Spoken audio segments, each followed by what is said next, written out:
Hello students, welcome to my channel. आज की class में हम क्या करेंगे? हम करेंगे एंटीबॉडी जनरेशन पार्ट 2 का एमसीक्यूज। तो जैसे कि मैंने पहले पार्ट में भी बताया है कि ये हम करेंगे पहले जो नेचुरल कंडीशन में या हमारे अंदर जो नेचुरली एंटीबॉडीज कैसे होते हैं, कैसे प्रोड्यूस होते हैं, क्या क्या उनका फंक्शन है, जो भी है को उसका स्ट्रक्चर क्या है, ये बेसिक है जो वो पढ़ेंगे। उसके बाद हम करेंगे जो इम्यून टेक्निक है उनके अंदर एंटीबॉडी जनरेशन कैसे होता है।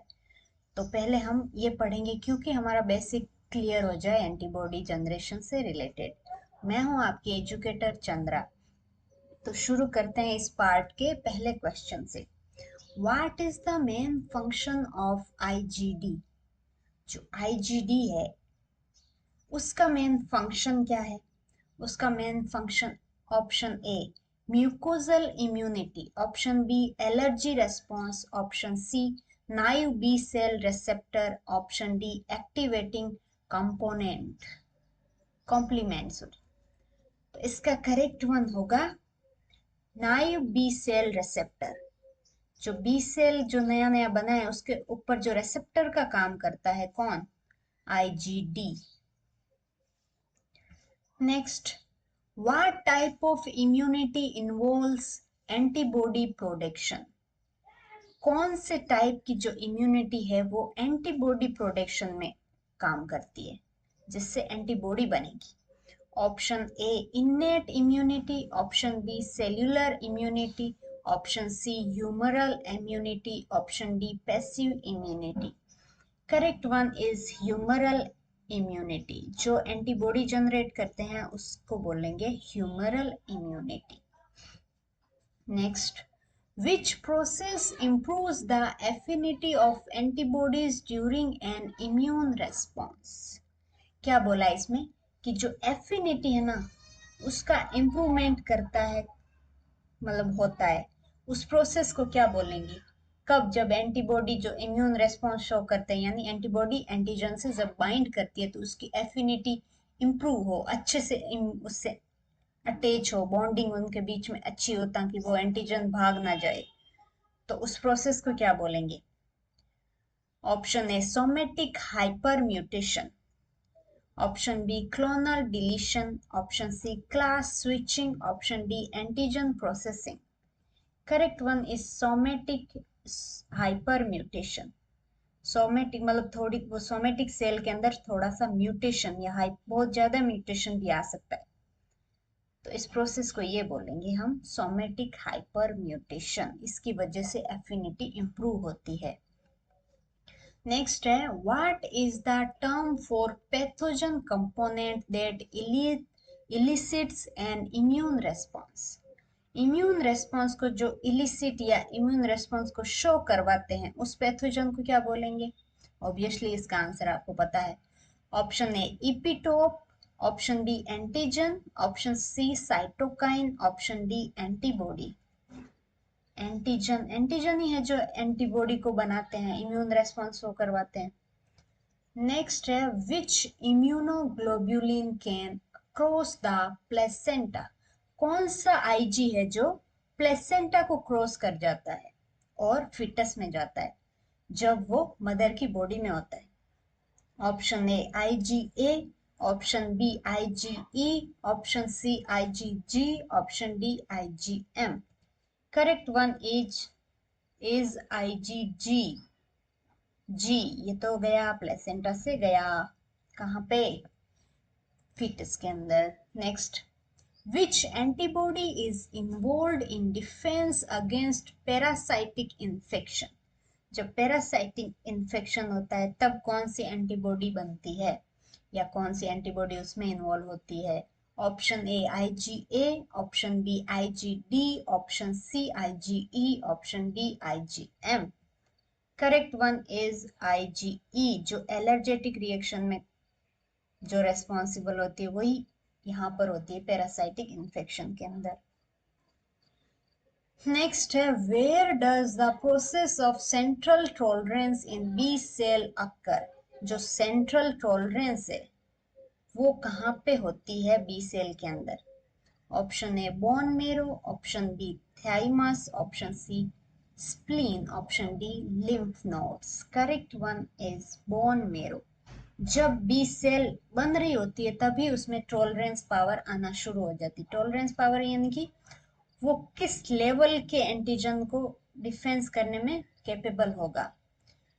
तो सेंट्रल टॉलरेंस, जैसे हमारे लिए जैसे हॉटनेस की टॉलरेंस है, ऐसे थोड़ी हम कहीं ठंडी जगह पे रहेंगे और जब बड़े होंगे तब आके किसी गर्म जगह पे रहेंगे तो हमारे अंदर उस गर्मी को लेके टॉलरेंस आएगा? नहीं आएगा, बचपन से ही आता है.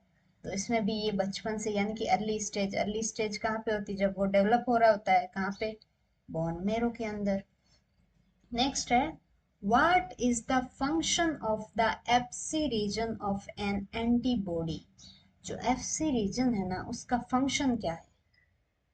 Option A antigen binding, option B activation of B cells, option C interaction with immune cells, option D antigen representation. Correct one is interaction with the immune cells. जो इम्यून सेल्स है, यानी कि जिस सेल के अंदर कोई भी infection या कोई भी डिजीज कोज हुई है, कुछ भी इन्फेक्शन हुआ है, तो उसके ऊपर क्या आएंगे? एंटीबॉडी जाके फंक्शन करेगी, उसी पे तो फंक्शन करना है उनको. तो जैसे कि मैं बताऊं कि ये है एंटीबॉडी, है ना, और ये है सेल जिसके अंदर जो इम्यून रेस्पॉन्स दिखा रहा है. तो यहाँ आके ये अटैच होगी एंटीबॉडी इस सेल के ऊपर. तो जो यहाँ से ये अटैचमेंट शो कर रहा है, ये वाला कौन सा पोर्शन है? ये एफसी पोर्शन ही तो है. ये कौन सा है? ये फेब है.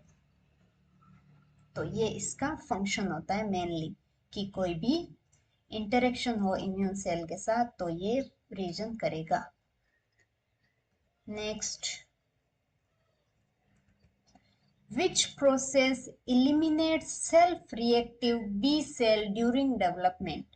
जो सेल्फ रिएक्टिव है, सेल्फ रिएक्टिव मतलब क्या हुआ? ऑटो इम्यूनिटी, जैसे आपने वर्ड सुना होगा ना, वैसे ये इसी को सेल्फ रिएक्टिव बोलते हैं. तो उसको एलिमिनेट करना है, उस प्रोसेस को क्या बोलेंगे? Option A positive selection, option B negative selection, option C affinity maturation, option D class switching. Correct one है नेगेटिव सिलेक्शन. यानी कि नेगेटिव सिलेक्शन का क्या मतलब हुआ? कि उसके अंदर पावर तो है ऑटो इम्यून शो करने की, बट उसको उसके अंदर से निकाल के हमने बाहर फेंक दिया, एलिमिनेट कर दिया. तो यानी कि कोई भी चीज हमारे अंदर ऐड हो रही है तो वो पॉजिटिव है, निकाल रहे हैं तो वो नेगेटिव है. तो ये नेगेटिव सिलेक्शन के अंदर इस चीज को हम निकालेंगे. Next, which antibody is present in breast milk. जो ब्रेस्ट मिल्क है, हमारा मदर का मिल्क है, उसके अंदर कौन सी एंटीबॉडी होती है? Option A IgA, option B IgM, option C IgG, option D IgE. Correct one is option A IgA. IgA, ए माँ ए माँ, मैंने ऐसे याद रखा है कि माँ का मिल्क है, ए माँ वाला गाना याद रख लो आप. तो ए IgA एंटीबॉडी होती है मदर मिल्क के अंदर. Next, what is the term for antibodies that bind to several different epitopes on the same antigen. यानी कि वो टर्म कौन सी होती है जिससे एंटीबॉडी है ना एंटीजन से बाइंड करती है एट डिफरेंट, बहुत सारे इपिटोप से. इपिटोप क्या होता है? जो एंटीजन है उसका जो एंटीबॉडी से बाइंड होने वाला पोर्शन है उसको इपिटोप बोलते हैं. तो वो इपिटोप बहुत सारे हैं, इपिटोप से बाइंड करने का एंटीबॉडी के अंदर बहुत सारे ऐसे पार्ट है, मतलब बहुत सारी जगह पे वो किसी भी जगह को इपिटोप बना लेगा. ये इधर भी बाइंड हो जाएगी एंटीबॉडी, इधर भी हो जाएगी, इधर भी हो जाएगी, मतलब सेवरल इपिटोप से बाइंड हो सकती है. तो उसको, उस टर्म को, उसके लिए हम कौन सी टर्म यूज करेंगे? Option A polyclonal antibodies, option B monoclonal antibodies, option C cross reactive antibodies, option D auto antibodies.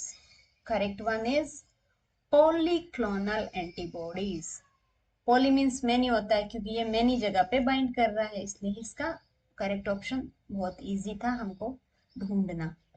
और जो एंटीबॉडी है उसके पोर्शन को क्या बोलेंगे, जो एंटीजन के साथ रिएक्ट कर रहे हैं उसको बोलेंगे पेराटोप, इपीटोप और पेराटोप। ईपी है बाहर का, पेरा है अपना।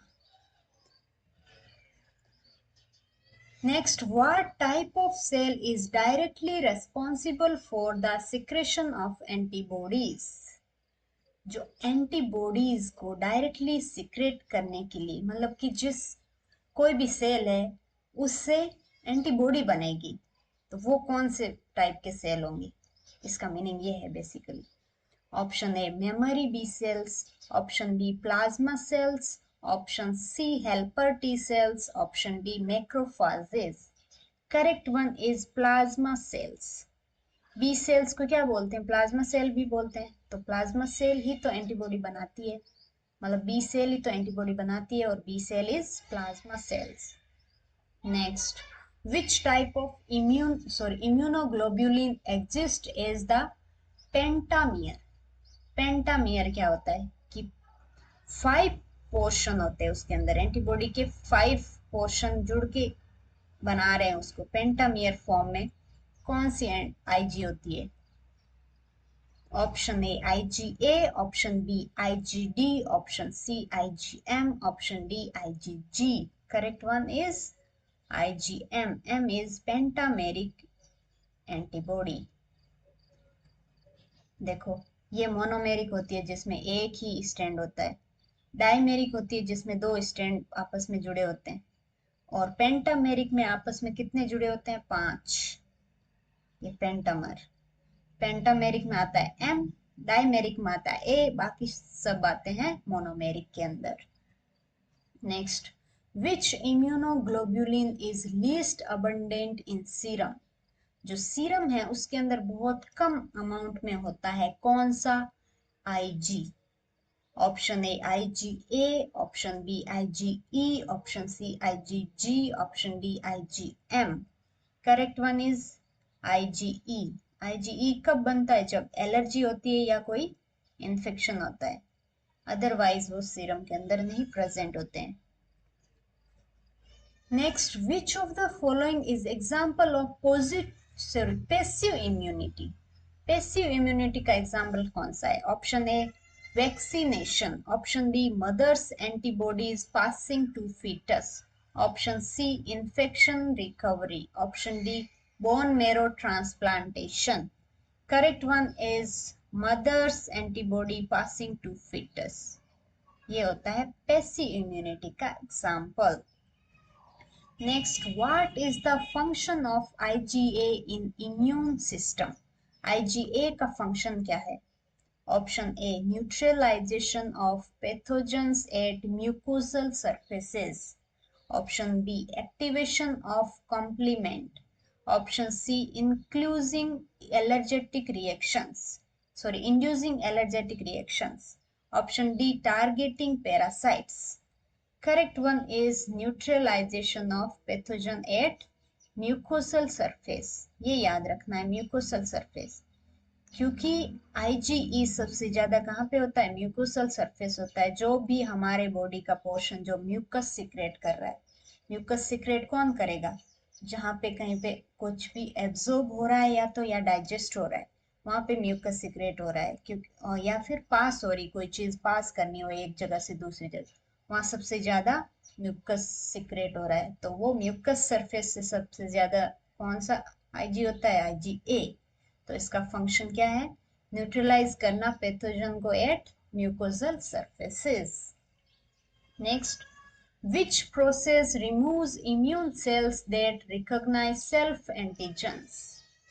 कौन सा प्रोसेस है जो रिमूव करता है सेल्फ एंटीजन रिकॉग्नाइज करने से? तो ये अभी हमने पढ़ा है। Option A clonal expansion, option B negative selection, option C opsonization, option D class switching. Correct one is negative selection. Next, which cells present antigens to B cells? कौन से सेल है जो एंटीजन को प्रेजेंट करेंगे B cell पे? Option A dendritic cells, option B helper T cells, option C macrophages, option D neutrophils. Correct one is helper T cells, यानी कि जो टी सेल का फंक्शन ही तो यही है। हेल्पर नाम ही क्यों पड़ा है इसका, क्योंकि ये बी सेल की हेल्प कर रहा है एंटीजन को फाइंड करने में। तो ये हेल्पर बी सेल है, वो एंटीबॉडी सॉरी बी को बोलेगा कि देखो देखो आ गया है एंटीजन, देखो। तो ये कौन करेगा, helper T cell. Which cytokine is crucial for B cell differentiation? कौन सा साइटोकाइन है वो जरूरी होता है जो बी सेल को डिफ्रेंशिएट कर रहा है, यानी कि बी सेल को रिकॉग्नाइज कर रहा है कि ये बी सेल है, टी सेल नहीं है या कोई और सेल नहीं है, ये बी सेल होती है जो एंटीबॉडी बनाएगी। कौन से साइटोकाइन काइन से हम ये पहचान पाते हैं? Option A IL-1, option B IL-2, option C IL-4, option D TNF alpha. Correct one is IL-4, interleukin 4। IL का फुल फॉर्म है इंटरल्यूकिन 4। तब इसको कैसे याद रखें? बहुत ही सिंपल है इसमें याद रखना, क्योंकि जो बी बन रहा है उसमें क्या आ रहा है, ये एक गोला बन रहा है, यानी कि एक सर ऐसे है कि ये बंद हो रहा है, और 4 के अंदर भी ऐसा है कि ये कहीं ना कहीं से क्लोज हो रहा है। तो ऐसे याद रख सकते हो आप, क्योंकि IL के नाम पे बहुत सारे होंगे, है ना, 8 नहीं होगा इसका। ये मतलब थोड़ा सा आप दिमाग लगा के इसको याद रख सकते हैं। Next, which antibody is dimeric in secretion? Dimeric in secretion कौन सी एंटीबॉडी है? अभी अभी हमने देखा था कि कौन सा पेंटामेरिक है, कौन सा डायमेरिक है और कौन सा मोनोमेरिक है। तो आपको पता चल गया होगा उससे, फिर भी देख लेते हैं। Option A IgA, option B IgG, option C IgE, option D IgM। Correct one is option A IgA.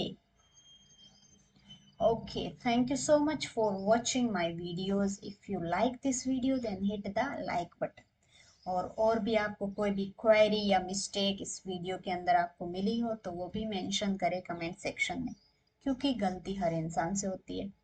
और अपना फीडबैक भी दे कि कैसा लग रहा है आपको। Okay, bye bye, take care.